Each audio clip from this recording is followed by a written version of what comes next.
President Vladimir Putin claimed victory in the biggest battle of the Ukraine war on Thursday, declaring the port of Mariupol liberated after nearly 2 months of siege.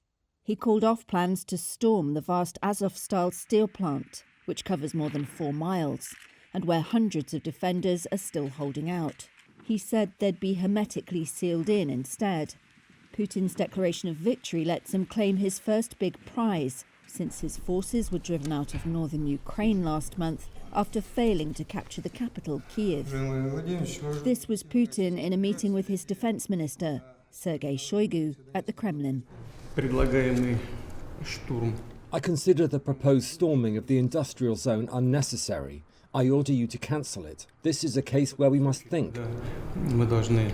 I mean, we always must think, but in this case, more so, about preserving the lives and health of our soldiers and officers. There is no need to climb into these catacombs and crawl underground through these industrial facilities. Block off this industrial area so that a fly cannot pass through.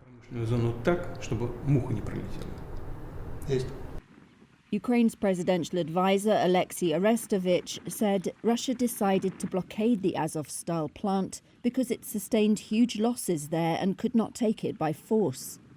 Putin called on the remaining Ukrainian fighters in Azovstal to lay down their arms, saying Russia would treat them with respect and provide medical assistance.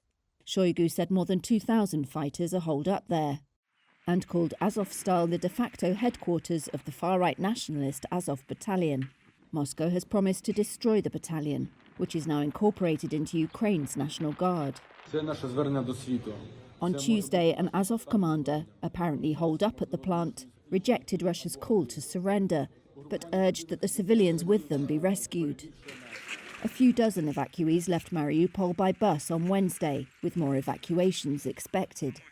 But Ukrainian Deputy Prime Minister Irina Vereshchuk said an agreed humanitarian corridor to evacuate civilians from the factory had not worked as planned, blaming Russian forces. She said 1,000 civilians and 500 wounded soldiers needed to be brought out immediately. Capturing Mariupol is central to Moscow's plans to cut Ukraine off from the Sea of Azov and forge a land bridge connecting Russian-annexed Crimea to Russia.